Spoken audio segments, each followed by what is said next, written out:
to everybody. I'm in a good mood today. It's an improvement, I would say. I always try to be in a good mood when we have our tea time together, but these have been challenging weeks, as you know, since, I don't know, mid-August, I guess. But my managing stress ideas this fall have been working well, so we're going to talk about those today. And we're going to talk about some stuff going on in my family, exciting, fun things, and kind of a creativity angle as well, which I think is part of the managing stress portion of today's show. So let's just get started. So what's going on with me this week? Well, my baby, 5-year-old Anne, told me over the weekend, I guess it was, or early in the week, that she had a loose tooth. Mommy was very unhappy about this, okay, because I'm not ready for her to have loose teeth. This makes me super sad. I always hate it when the kids lose their baby teeth because I love their little baby teeth. They look like little, I call them little chiclet teeth. You know, they look like that gum. They're just so cute.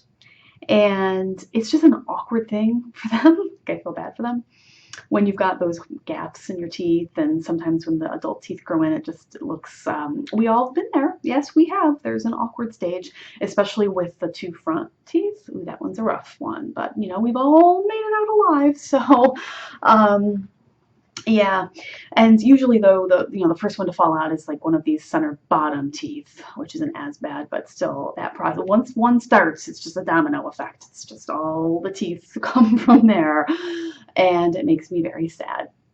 And Anne is my baby, and I mean, I don't want to like get into this or anything, but I'm, I guess I'm at that stage of my life, given the decade that I am in terms of my age, where the chances of me having more children are fairly slim. I'm not in, well, we don't need to focus on that, right?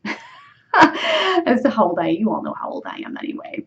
But, it's just different when you reach certain milestones, and it's just much less likely to happen. And so it's in some ways it's exciting and different and new in a way that this is what God is calling me to next. My kids are a little bit older now, and you do have more freedoms when that comes about, where you don't have to be watching over the newly mobile baby / toddler that is determined to fall down the stairs and stick their fingers in electrical outlets with every opportunity. You can have time to do other things besides that, and you're getting more sleep instead of being up at night with an infant. And so there's positives. There's definitely positives, but there's sadness there as well. And so she told me the tooth, and I just, was teasing her not to wiggle it because I didn't want it to come out. But she was pretty uncomfortable and unhappy. And yesterday I get the phone call from the nurse at school, putting Anne on the phone to tell me that her first tooth had come out. And she came home from school with this little tooth necklace shaped like a tooth that her tooth was in, and a little sticker and all this stuff. And so last night she put the tooth necklace. Of course, she lost the tooth because she took it out of the tooth necklace. Who told her not to take it out of the tooth necklace? Let the record reflect. But she took it out and lost it. And so at bedtime, I'm on my hands and knees looking for a minuscule white tooth amongst the Berber carpeting in her room. That was not a pleasant couple of minutes, but we found it, and it went back in the tooth necklace. The tooth necklace went under the pillow.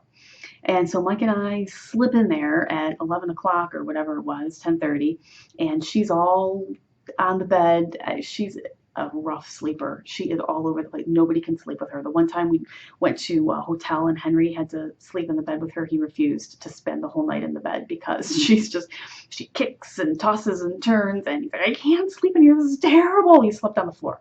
So this is what we're dealing with here. So she's hanging off the side of the bed. And I'm trying to kind of adjust her without waking her up while Mike is trying to find the tooth necklace underneath her pillow.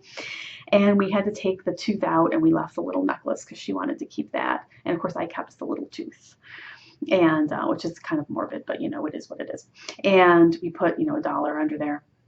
And she woke up this morning in the most foul mood you can possibly imagine. I don't know if she's sad that the tooth is gone.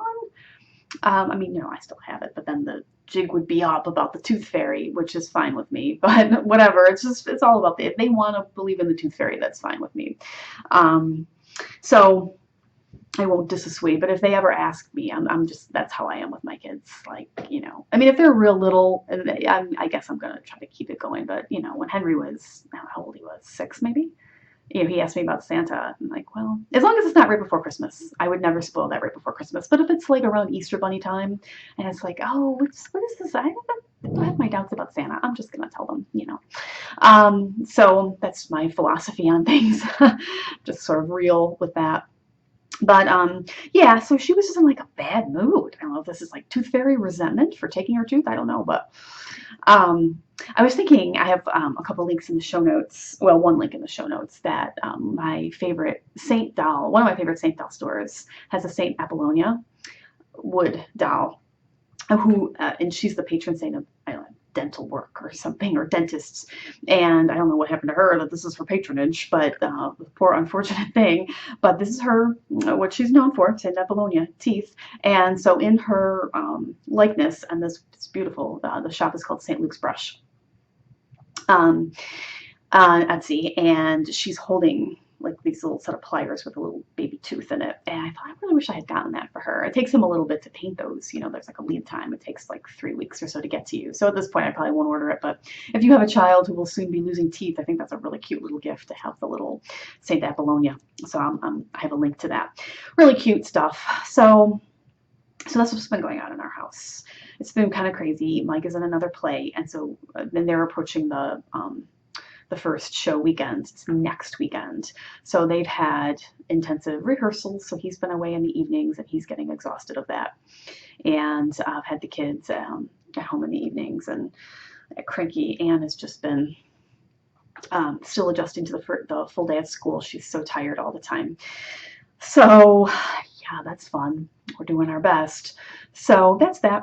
I'm not going to really talk about work today because I've been talking about that a lot, and I'm just kind of sick of thinking about it, to be frank. I'm looking at it from a very positive perspective because I'm feeling a lot better this week, and I'm managing the stress level and the teaching load a lot better. You can see behind me if you're watching the video. Oh, I always get messed up with my, yeah, right versus left on the video. Over my shoulder, you can see something new in my office. My colleague and friend Cindy gave this to me. This is a Himalayan salt lamp. Oh, I should put that in the show notes. I'm going to do that right now. Okay, Himalayan salt lamp. It's really super cute, and it's supposed to, it's actually made of salt. And Anne has tasted it. It's really salt. So I don't lick it the way that Anne does, but I admire. It's really pretty, and it's supposed to, it releases ions or something, and it's supposed to help with anxiety relief. So I've been cranking that baby up every morning, along with my Scentsy warmer that's in here. So I've got the aromatic wax going. At home, I have a diffuser now. And I've just been diffusing lavender, as Christina and I would say, lavender out the wazoo. Lots of lavender and eucalyptus and other soothing oils. And I have the little managing stress series that I'm doing on the blog, the Inspire posts every week. It's been helping. I mean, it really has. I have had a marked improvement. Maybe it's the salt lamp. It's releasing its ions. But at any rate, all of these things put together have been making for a much happier Tiffany, and so I'm really glad about that. So it's just been helping to focus on things in a new way, and I've been trying to I've been forcing myself, but in a positive sense, to take time away and do the things that I enjoy. The work is always going to be there, but I should still take a short daily walk. I should still take those, quick moments I've been taking to blog more during the week. Like when I do the Inspire posts and the other short posts that I write Monday and Tuesday usually. I've been going back to whenever I can. It's not 5 days a week, but whenever I can, the knitting lunch that I would take with my friends. Maybe sometimes I can only go for a half an hour, but I've been going and that has a huge impact on mental health. It really does. Doing that, I've been keeping up with my fitness classes. I wasn't able to go this week for legitimate reasons. I wasn't putting it off. Monday, I usually go to Pilates, but my schedule had a conflict this week. So I thought, well, I'll go to Body Sculpt on Wednesday. Well, on Tuesday evening, I injured my calf. And I was afraid. I've been able to walk on it. I've been trying to take it easy, put icy hot on it. But I did not want to do weight-bearing exercise on that injured leg because I get so freaked out about leg injuries like that because it impedes my ability to dance, and dance is so important to my creative life and soul. So I've been like very much taking it easy. So I didn't go to Body Sculpt because I did not want to further injure that. And I've been taking short walks, and that's been lovely to get some exercise, which really helps, taking it easy on that leg, doing the knitting. I've also been, before the injury, I was rehearsing again, dance. I hadn't done that in a little while. We hadn't learned a new choreography in a little while. Well, now that has changed. We have a couple new members in the troupe, and we're learning a new really beautiful combination choreography that starts out with a silk veil, and like really comfortable this week. Funny that is because I'm relaxed, which is a good feeling. So I with the silk veil, and then segues. The music is, it's a really, really nice instrumental piece. I love music like this that has different segues into different rhythms. So you'll have like a softer section where you could do more, slow, graceful movements. And then, a shorter, like a drum section where you would do more staccato, exciting, right to the beat type movements. And there's a section that lends itself very well to more within Middle Eastern dance, what we call Saidi movements. And yeah, it's a really nice piece. And it's like 4 minutes long, and we learned it in 2 weeks. That's very quick to learn a 4-minute dance. And so there's been some confusion as to, we have to keep going over certain segments. But I practiced it because I haven't had to do that in a little while. I can't remember vital pieces of information during my workday, like my keys, my flash drive when I go to teach, and I've got my, what I need to show on the projector on there, different important paperwork and things like that. But I remember the dance choreographies. So all these useless things I'm really good at. This one was challenging because we learned it so fast, but we made a video, and so I looked back on that, and I think I've got it. And it felt good to be able to do that again, to have that challenge, to try to memorize that, and to dance again at home. Because we had a break after the summer performance season. Drained me a little bit more this year because we performed a lot, and we had a couple-week break off, and I just took a break, from dance. And then we came back, and I was sick, so I missed a week. And then we started this new choreography, and now all of a sudden I'm thinking about the Hafla in November, and it feels really good. It really feels good to be back, to feel re-inspired, which is what the break was for, so that's excellent. Re-inspired, reignited in my passion for dance and the creativity that brings into my life. So I've been practicing this new number and thinking about, I really wanted to choreograph. I rarely choreograph my solos, I just improvise. But that isn't challenging for me anymore. When I first started improvising, that was a huge, terrifying challenge. But now I have become so used to it that it's my default, and that's a lot easier for me now than choreographing anything. So the new challenge will be to choreograph a more complex number for myself, but that is time consuming. And have I had time to do that? No, I have not. I'm so tired in the evenings after teaching that I just want to sit around and knit and drink wine and go on Twitter. Like, that's what I want to do after the kids are in bed and I'm relaxing, and text my friends. So I'm not quite sure if this is the right semester to pursue that or not. I really wanted to choreograph a drum piece for myself, but that would be really challenging given my schedule, which by all accounts looks like it will be improving come spring semester, which will be January here. So I'm not sure. I may improvise to a piece simply because of scheduling reasons this fall. But part of me wants to maybe have that distraction. So we'll see. I don't know. So that's on my mind, but in a good way. I don't feel stressed about it. I just feel happy. It feels good to be back. to be doing that stuff again, to feel creatively inspired. And that's kind of where I'm at. So I would love to hear from you, hear what's going on in your fall, if you're working on any new creative projects. You can always contribute to the Inspire posts each week. So those are, it's an acronym each week I'm calling it my fall 2016 stress management series, I think. And so the acronym stands for inspiration, spread joy. Oh wait, spelling, Tiffany. Inspiration, nourish, spread joy, INSP, projects. So any type of creative projects, whether it be crafts or otherwise that you're working on. Involve, how you're involving yourself anew in your faith this week. Reflect, so a short reflective prayer. And then E is for end goals. So things that you've finished up or are finishing up, wrapping up in your week that you want to apply to next week, whether they be like a continuation or something you've learned that you want to do something new next week.